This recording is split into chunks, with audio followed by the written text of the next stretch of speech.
last video, I basically explained attachment styles and what they are. And in this video, I'm just going to go more into depth. What? Get it together, Nay. In this video, I'm just going to go more into depth about those certain characteristics, how they started in childhood, and also how to heal from them. So I'm going to start with anxious, preoccupied attachment. And I'm going to kind of give a recap of what a person with anxious, preoccupied attachment looks like and how they act in relationships. So someone with an anxious attachment basically has very low self-esteem, and all of their self-validation comes from external people. This can be their friends, it can be their partner. People with this attachment style tend to be really people-pleasing. They will do things that they may not even want to do, but if they feel like if this person wants them to do it, they'll do that. In a romantic relationship, an anxious person would put their partner on a pedestal. They think low of themselves. So you can kind of see where that's going when you don't feel good about yourself, but you have this person you kind of put on a pedestal, so you kind of feel like you're not even. It's like when you don't feel good within yourselves and you're with someone who you feel like you're not even worthy of being with. You can kind of see where that can kind of create problems. Well, someone with anxious preoccupied, their imagination basically just runs wild. They have a very active parasympathetic nervous system. This part of the nervous system basically slows the heart rate, releases those glands, all those chemicals we need in fight or flight. So in fight or flight, that is basically a fancy term for anxiety, right? Anxiety is healthy. Biologically, our bodies know what it's doing when we are in a situation that makes us very anxious. It will get our adrenaline pumping. It's going to make us feel less pain. If you are a parent and your child goes missing, your young child, like toddler, you might have a lot of anxiety because it is a situation where you're very anxious and you need to find your child. This is a healthy example of anxiety, right? So we need it. Our body knows what it's doing. It releases these chemicals so you can kind of tense up. If you're driving a car and say the car in front of you stops all of a sudden, your heart rate rises, you might start sweating, you get this adrenaline, your reflexes become faster, you stomp on the brakes, those butterflies in your stomach type of feeling. This is healthy anxiety. So our bodies do this when we are in danger. A person with this attachment style, they'll get a lot of anxiety if their partner is not reassuring them. Their imagination runs wild when thinking about how other people perceive them. They have this negative view of themselves, so they almost project that onto other people, thinking that other people have the same negative view of themselves. People will tend to cling to their partner for dear life. If they start to feel like their partner is slowly drifting away or isn't interested in them as much, they'll start to get anxiety.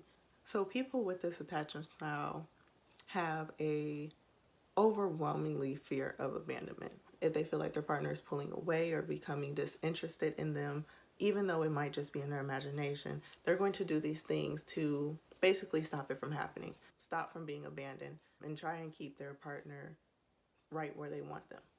They're constantly just looking for any indication that their partner might leave them so they can stop it, so they can try and control that. And usually the only way to calm an anxious, preoccupied person, basically have them be reassured, for the partner to kind of just step in and say, no, everything's all right, everything's good, we're good, hug them, kiss them. Now, like I said in my last video, people with this attachment style tend to get with dismissive avoidance or someone who is emotionally unavailable. An emotionally unavailable person is not going to reassure them. They're not going to, which makes this anxious person have even more anxiety, and it makes them go even deeper into thoughts of what's going on. If anything, these behaviors tend to make the emotionally unavailable pull back even more because they don't want to deal with the emotions, and I'll go into depth with them about why they're like this as well. But the anxious person is basically spiraling in their head, right? Their imagination is running wild. When they have these feelings, they start feeling like their partner is pulling away, even if it's just in their head. They do these things called activating strategies. And activating strategies are thoughts that temporarily lower their anxiety by making them feel closer to their partner. Let's just say, for example, if you are anxious, preoccupied, your partner falls asleep, right? You're texting them, you're trying to see what they're doing, but they're asleep. They don't text back right away. 20 minutes pass and you're thinking either they're cheating on me or they don't like me anymore. They don't want to be bothered with me anymore. Your body goes into fight or flight. You start having a literal anxiety attack because you're just thinking the worst. Again, this comes from your fear of abandonment. They will start to do these activating strategies basically to make themselves feel closer to their partner. And this usually only works temporarily. So, activating strategies may be thinking about how all the good times they had with this partner, how great of a person their partner is, how they wouldn't do them like that. Just all these thoughts to try and calm themselves down. If these activating strategies don't work, if your partner does not step in to reassure you, they then turn into protest behaviors. And protest behaviors is more so behaviors of trying to take control of the situation. So actually just acting it all out. Protest behaviors are like blowing someone's phone up, texting them, calling them back to back to back until they answer. Because once they answer, there's your validation. That's all you really needed was validation. Trying to make them jealous, threatening to leave. Now, if you are with an emotionally unavailable person, don't don't even go there. Don't even threaten to leave because you're setting yourself up. So you might say, oh, I'm done with this. Like, I'm leaving you. I'm done with this. I can't stand this, blah, blah, blah. But you're really not, right? You're just telling them that because you're hoping, again, to get that validation. You're hoping for them to say, no, you don't have to leave. It's okay. We'll work. But an emotionally unavailable person is going to be like, okay. Or they're not going to respond at all, which is going to send an anxious preoccupied into even more anxiety because now they're triggered. It's triggered their fear of abandonment. Don't do that. Protest behaviors will only work if you're dealing with someone who has a secure attachment. Any of the other three attachments, you're setting yourself up for failure. Straight up. That's why really all three of these attachment styles, but this one in particular is so dysfunctional and toxic because you need that sense of validation from your romantic partner. But if you're with someone who is emotionally unavailable, they're not able to give that to you. They're just not able to give that to you.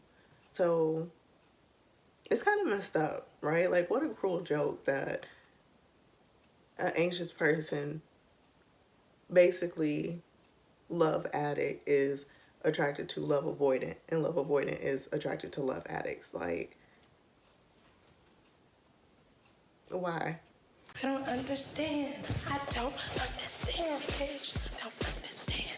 I can tell you why. It's basically traumatic reenactment. You'll piece it together once I get into this next part, which is the childhood. Anxious preoccupied comes about in childhood. All these attachment styles come about in childhood. If you are anxious preoccupied as a kid, you were tended to by your parent or caretaker sometimes. Maybe as a toddler, you cried, you'd be upset, your parent would comfort you, right? But the next time you cried and they're like, someone get this baby away from me. So sometimes your needs were met, sometimes not. Sometimes you were paid attention to, sometimes not. This creates this anxious attachment style. Basically, your parents did not nurture and show you love in a consistent manner to the point where as a child, you really did not know if you were going to get your needs met or not. You did not know if this time I am upset, I am hurt, are they going to take care of me or are they not? And let me clarify, That goes for emotional nourishment. So sometimes your parents tended to you emotionally, sometimes they did not. As a child, children are 100% dependent on their parents. Your parents' love and affection and attention and nurturance is basically life or death for you as a child, because that's all you know. All you know is your parents. Those are your first attachments, your first teachers to show you love and nurturance. But whenever your needs were not met by your parents, it almost creates this helpless feeling. When your needs weren't met, you felt like you're dying basically. And you get this overwhelming feeling of anxiety. You're always anxious and fearful of being left, of being abandoned.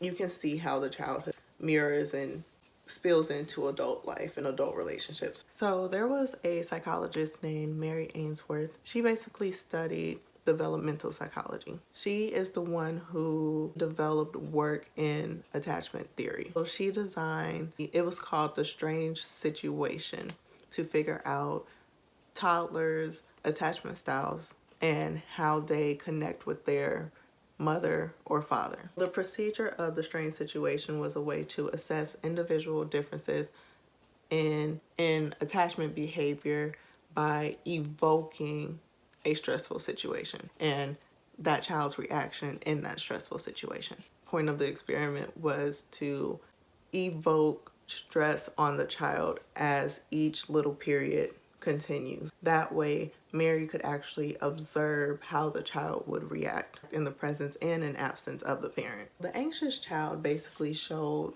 distress even before the mother walked out the room, clinged on to their mothers, didn't really play with the toys too much.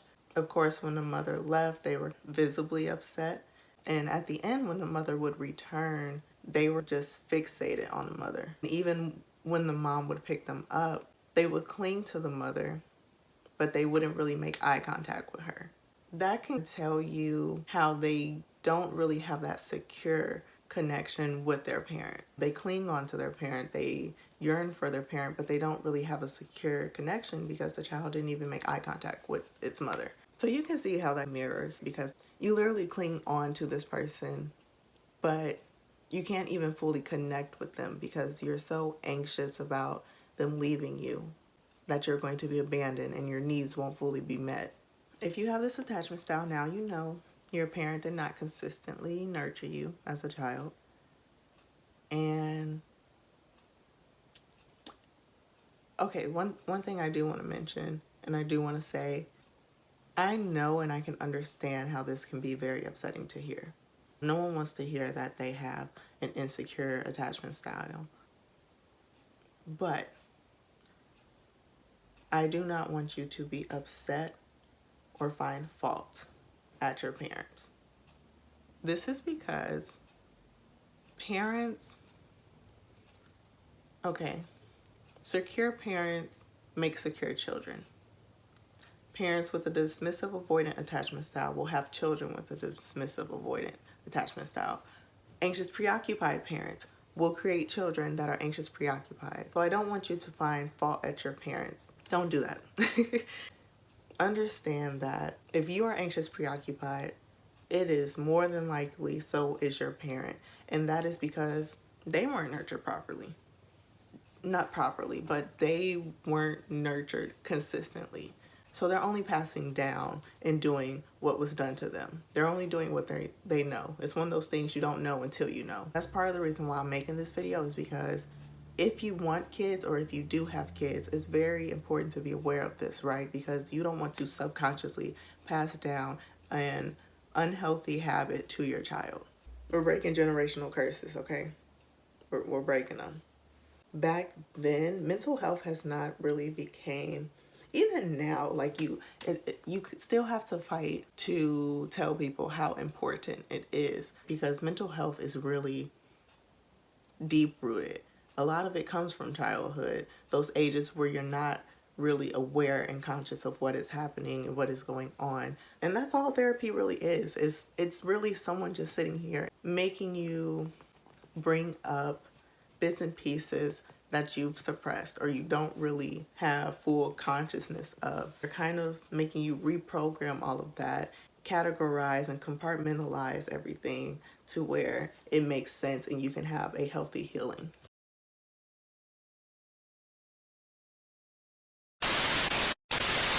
The mother would leave, basically leaving the child alone in the room with all the toys by itself. Well, him or herself, shouldn't call it it.